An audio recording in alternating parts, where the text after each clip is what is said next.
So African and other international observers agree the 2023 Zimbabwe elections were neither free nor fair, credible or transparent.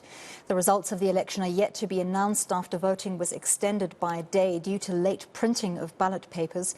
Observers say the elections fell short of transparency and have condemned the arrest of over 40 observers accused of planning to release results. So what does the statement by SADC and the EU observers mean for the country? We're joined by political analyst Dr. Alexander Rusero.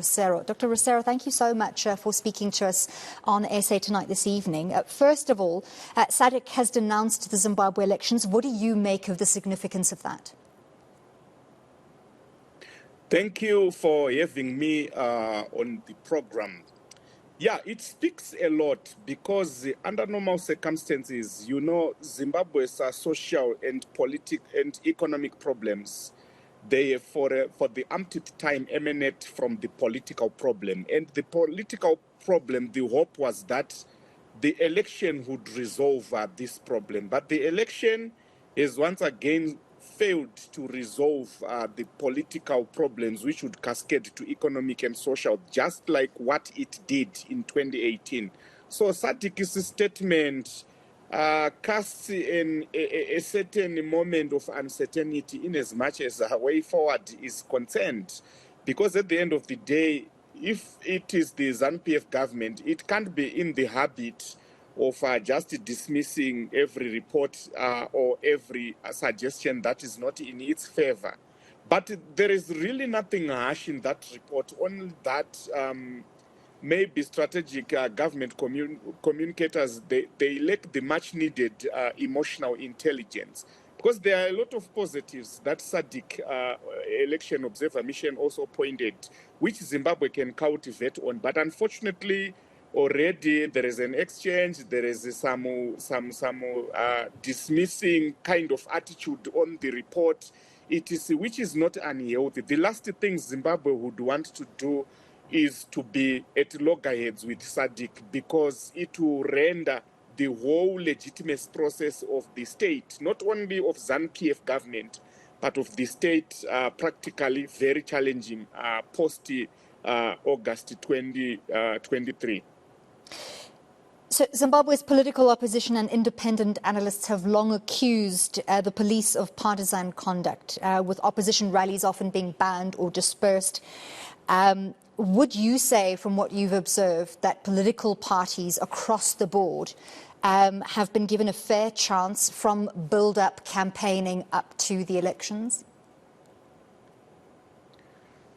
I don't think it would be an honest assessment to say they've been given a fair chance, given that a record of more than 100 rallies of the opposition were banned. It is on record that they were banned.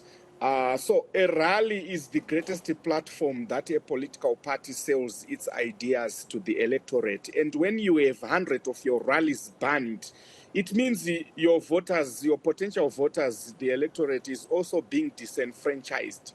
So in that regard, these are some of the shortcomings of this election, where there has been a systematic target on opposition activities affecting the opposition, as opposed to such kind of treatment also being met by ZANU-PF. So in circumstances where the balance of forces are working only against the opposition, it becomes very, very difficult to deny the alleged biases and prejudices that the police and several other institutions have had towards the opposition, their attitude, which is actually working against the opposition in all circumstances.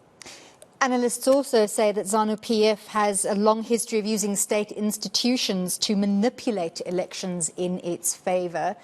We've seen the late printing of ballots and the release of those ballots to some voting wards lead to an extension of voting. But given the circumstances and the history, would you say that voters have been given a free chance to exercise their constitutional right to vote?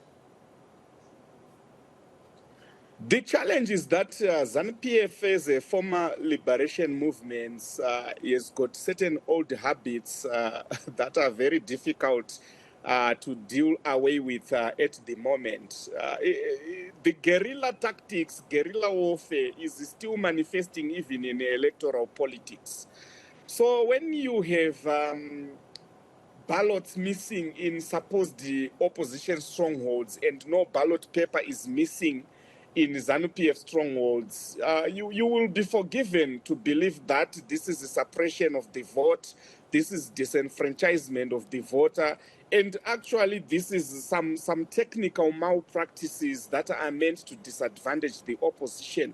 It would have made sense if, say, ballot paper was also missing in Uzumba, Unumberengwa, etc. Then we would say this is surely a technical fault emanating from the Zimbabwe Electoral Commission. But in this case, yes, we can say outright that the situation and the actions, they point to a deliberate disadvantaging of the opposition, and hence, in certain circumstances, depriving voters of their constitutional right. Because even after the extension, not everyone had the chance to cast the vote. Because remember, Wednesday was declared a holiday for the people to exercise that right to vote, but Thursday was not declared the same. Others had traveled kilometers, others had only a day off the workplace, etc.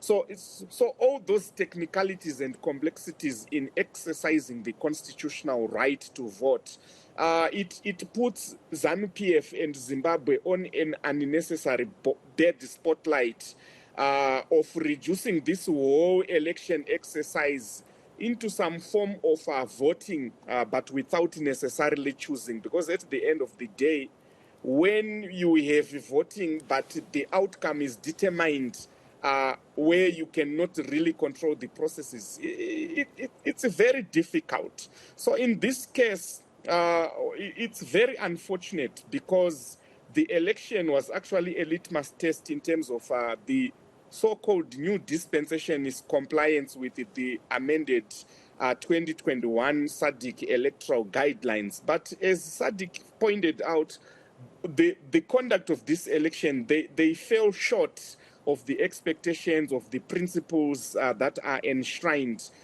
in the principles and conduct of governing democratic elections, which Zimbabwe is a signatory, which Zimbabwe pledged to religiously adhere to. It is a sad state of affairs. We'll have to see as those results continue to trickle in. Some regions have already said that they have collated votes, but those votes are expected only to be made available just short of 5 days after the elections. And we hope to get your input and analysis once those results have been made public. Thank you so much for your insights. That was political analyst Dr. Alexander Rusero talking to us about the elections in Zimbabwe.